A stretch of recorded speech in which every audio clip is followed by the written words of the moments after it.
She did. Another honorable mention is her relationship with her music producer, Rodney Darkchild Mm. Jerkins. Okay. So Rodney was instrumental on the Never Say Never album, and they were making magic together. And I listened to Never Say Never like it came out last week. It Yeah. is a classic album, right? Yes. But apparently, what happened was on her next album, she started to work with some more producers. So Rodney didn't like that. And then she felt like she and Rodney created something that he was recreating with everybody. Yep. You know, she felt that everybody had that sound and she wanted that relationship like Aaliyah had with Timbaland, Yeah. where Aaliyah was telling Timbaland, don't work with other people, not to be mean, but she wanted to protect her sound. And Exactly. she felt like he wasn't protecting what they created. So she did not like that. And then she said when she ended up working with him again, because I think her label wanted her to, she said that he was giving her deep cuts and he Yeah. was giving everybody else hits. Yeah. You know, and so that was an issue with her as well. Why aren't you giving me the good stuff?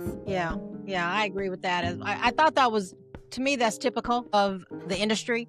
They saw that he was a hit writer, and if it worked for her, we wanted to work for somebody else. And that's how they Exactly. are. They want the same thing because they see it's a hit, and we want you to do that for our artist, and then we want you to do that for this artist. So a lot of times, that's just how the industry is. Again, it's all about money for Very. them, and they could care less whether or not that's your sound. We want such and such to have this sound and such because we Exactly. like that sound, and it was a hit. So share the Yeah. love. And that's the thing too. I think Rodney wanted her to be more exclusive with him too. Mm-hmm. But he is a producer, so are you not gonna make this money? Because are you not gonna make this money? And they actually had an argument one time. So she said once in the studio, that suspicion hardened into certainty one day in the studio. We were mid-clash. What about? I don't even remember. But we were going at it like usual, the way siblings do when they know exactly which buttons to push. Only this time, he looked me dead in the eye and said, go do what you're going to do while I go sell 5 million records with Beyonce. Yep. The words landed like a gut punch. I stormed out the studio. Humiliation burned through me like a wildfire. Love that simile. Left behind in the ashes was a sadder realization.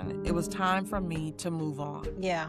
Yeah. Yeah. So yeah, that was interesting. And to this day, she's like, they don't really talk like that. She said that he calls sometimes, but she said she don't know what to say. Yeah. She don't know what to Oh say. yeah. So I guess she felt too disrespected. Yeah. Child, you didn't have to bring up Beyonce, Rodney.